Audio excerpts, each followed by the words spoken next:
That's right. Welcome in. Welcome back, folks, to a What Am I Most Optimistic For that indicates to me Notre Dame's going to have a good 2024 year edition of the Always Irish Show. As always, thanks for being here. You can find the program on YouTube. Do it. Subscribe if you haven't yet. Appreciate it very much. Give the video a thumbs up. That helps Yanni Boy out as well. Notifications on a way you will learn it every time a new video drops. I know you don't want to miss it. Twitter, search bar Always Irish or at Always Irishing. Emails alwaysirishnd@gmail.com. Audio only anywhere you want it. You can get it. If you don't want to see my face, nobody blames you for that one. Call-in lines 312-900-8815. Dial it up. Tell Uncle Johnny all you've heard and seen. How about patreon.com/Always Irish? It's the former captain. He the leading tackler. It's Mike Goolsby and myself breaking it all down. Thanks to everybody who's over there. We got big, big plans for when camp and the season rolls around. Can't wait to talk some more ND with you fine folks. All right. You all know what time of year it is. Overthink everything, question everything, and have no answers about your football team's going to be. And when your baseball team is the worst team in the history of baseball, then you really don't have anything to tide you over if you're me. I'm ready for football, baby. I'm ready for August. And I want to be fair here. I don't know which episode I'm going to post first or second, but I did an episode about my biggest worries for the year. What could go wrong that could derail Notre Dame season? I did that video. I'm not sure if I'm going to do negative or positive first. But I have a responsible obligation to balance that one out with what I feel good about this year. Because I think there's some real things there. So let's get into what I feel best about as we get ready to enter this camp. Okay? Number one. I think this is the best roster Freeman's had yet at Notre Dame. This is a hill I will die on forever till I stroke out live on the air on this show. I don't understand how the narrative was. Kelly left Freeman, this great playoff-ready roster, and then Freeman destroyed it and ruined it. It's the biggest lie of the Freeman era so far. I don't understand it. Yeah, that team had a good record the last year before Freeman took over. But then a lot of the key pieces to that team were gone.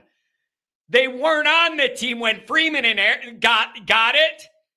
New quarterback, your best defensive guys go into the league, like whatever. Wizard of Oz at quarterback half the year. The lollipop kid. Give me a break.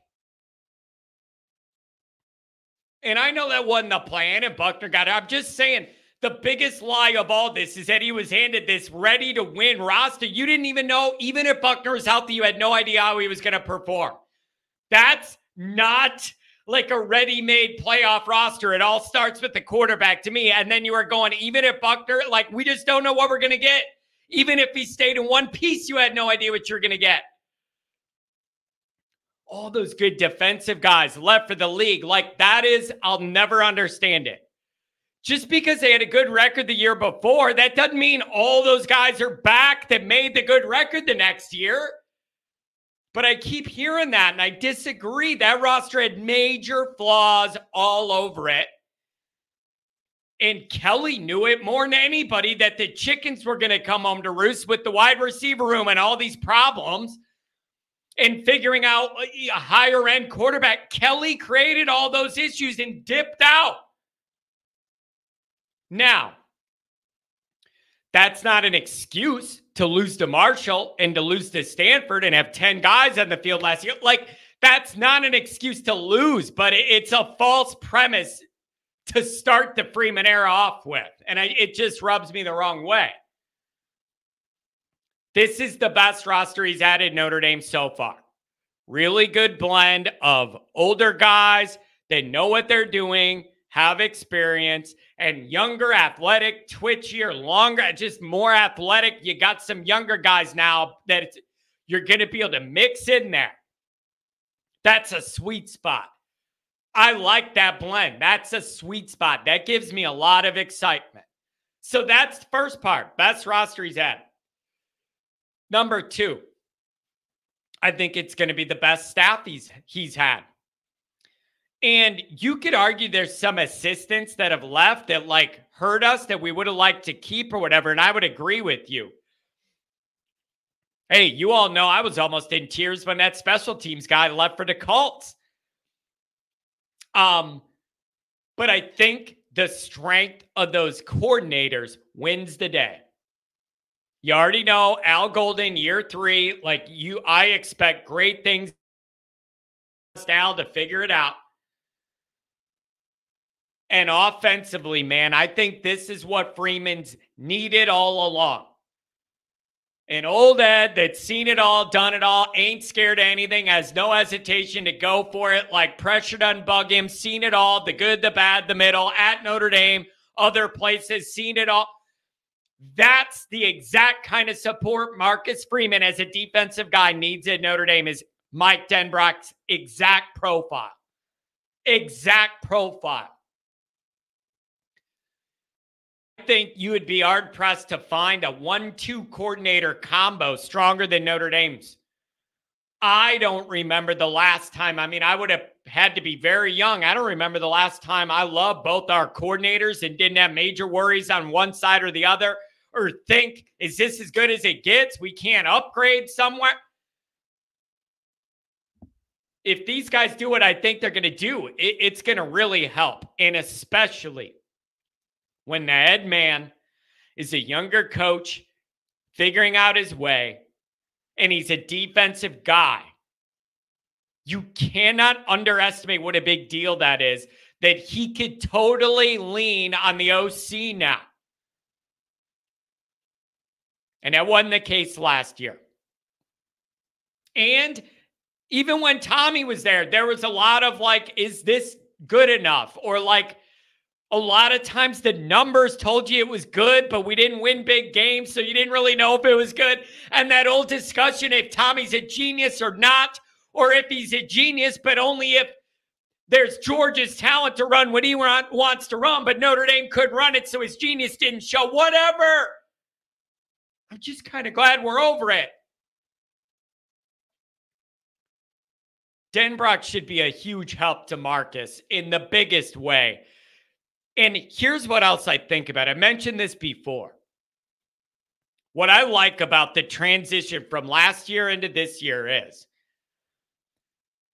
overall, if I looked at the actual on-field product, my biggest complaint was the offense couldn't do enough to test defenses and really be electric enough to win the bigger games against the better defenses we play. That was probably my number one complaint. It wasn't the defense. It would be that offense scoring 39 overall, loading up on Navy and everybody else. And then in the big games, it's 19 points and ain't enough to win a big game. So to me, I look at my number one thing I was worried about holding the team back got upgraded to what I consider an A+ higher. Man, that's a big swing in my mind of what this could all be and where it's all going. When you could take my biggest worry negative and flip it into what I consider to be an all+ side positive. Mike Denbrock's not Jesus. It ain't all going to be perfect.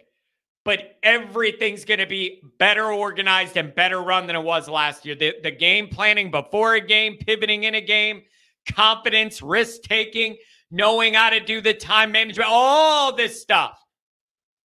It's going to be in a better spot. That's a big damn deal. Number 3, favorable schedule. In terms of both who we play and when we play them. Week 1's a tough one. That one's on its own island. That's a tough one. Circle it, highlight it, whatever. When you get past that, if you could escape with the win, it's spaced out so much more favorably than last year.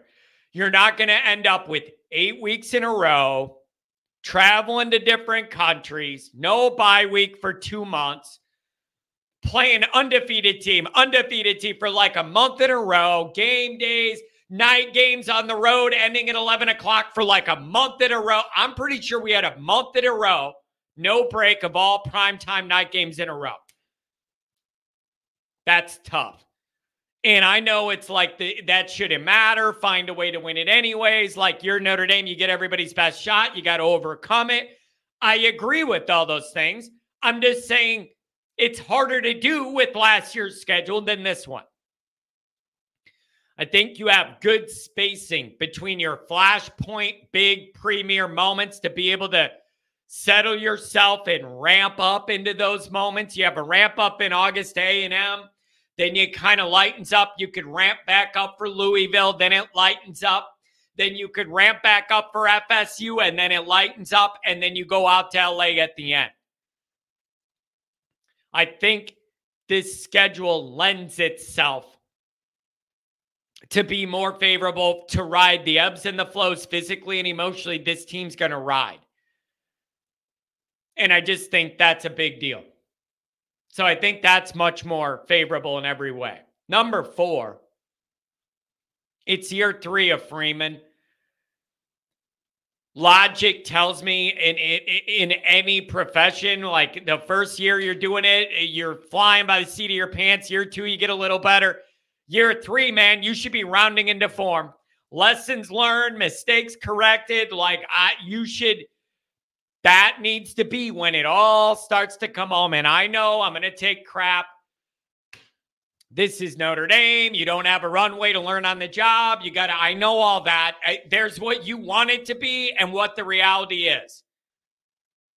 And there's what you think it should be. And then there's the real world reality that we're actually in. And the real world reality we're in is there were a lot of tough lessons Freeman had to learn, and he needs to get better on the backside because of them. We all know what a big year 3 is in Notre Dame coach's tenure. That's the big barometer if they're ultimately going to be successful at Notre Dame or not. We all know that history. You have the new playoff coming up. We know all this.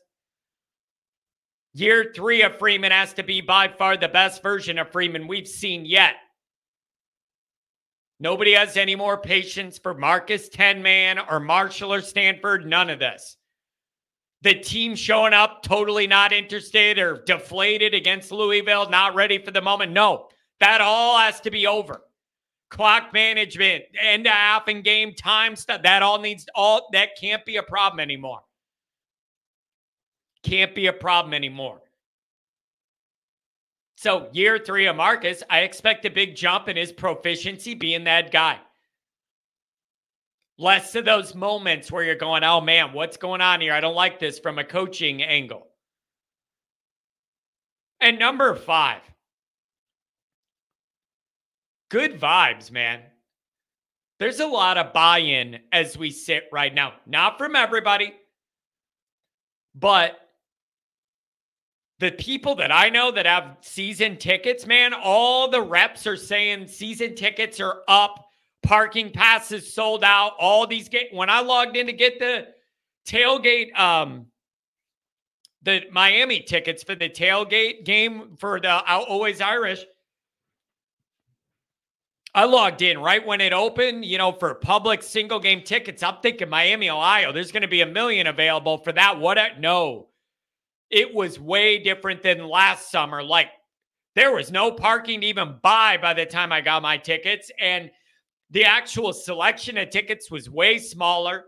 All my friends that are season ticket holders were like, dude, all the reps are telling us, man, selling like hotcakes. There's a lot of buy-in. Fans are cautiously optimistic, I'd say. Notre Dame's internal media, pretty optimistic. And a lot of outside media is picking Notre Dame to have a really, really good year. Really, really good year. A lot of them are saying they could be the team most likely to go 12-0. I don't know. There's a lot of positivity. What I like about that is, man, I always say this, man, I feel my way through Notre Dame sometimes. Like, don't just think and see it, but I feel it. those vibes, I don't know what it is about Notre Dame, but like whatever the vibe is seems heavier at Notre Dame. Good or bad, it just seems magnified by the immensity of what Notre Dame is or whatever. Anything negative or anything positive, it just gets a light blown. It just blows it up. The vibes are pretty good. And if you're able to win week 1, those vibes are going to go from a 10 to a 20. No matter what it looks like, if you're able to win that game, those vibes are going to be off the charts. The team's going to feel it. We're going to feel it. You know what else that helps, man? It helps give you a lot of energy in the building against Northern Illinois when you're riding that rocket of emotion for beating A&M. Like, I know Northern's first home game, people are excited to be back to the stadium. I get that. Miami, Ohio, man, if you're undefeated riding off that A&M win, like, there's going to be an energy in there that won't be if you lose it. So, cautiously optimistic is how I would describe this scenario as we're entering the year. And assuming you take care of business week 1, that baby's going to get cranked up, and I'm here for it. I'm here for it. So those are some of the things that I see. And I think that coaching thing's a big deal with both coordinators. I think this roster has more difference makers, more guys on each side of the ball that can make game-changing plays for you than we're used to. And in a lot of these moments, that's all Notre Dame needed. Sometimes there's 1 or 2 guys to make 1 or 2 more plays. Notre Dame wins. You beat it, Georgia. You beat Ohio State last year. You just needed 1 or 2 plays from anybody else. You couldn't get them. I think this roster's starting to fill up with more guys that could provide you that. So that's where I think we're at. Cautiously optimistic. A&M's going to dictate all this. We all know that. A&M's going to dictate all this. Positivity, negativity, outlook on the season or whatever. It sounds wrong to put all that weight on week 1, but it's just that big of a deal. I'm sorry. It carries that much weight because of the year we're in with the new playoff and pressure building on Marcus, rightfully, justifiably so. More pressure on Marcus, like feeling good about the team, new OC we like, a big body quarterback, whatever it is. That's going to be the moment, and it's going to dictate that emotional arrow up or down or whatever. So cautiously optimistic. Let's just get to August. I got to see how this is going to go. What do you guys think?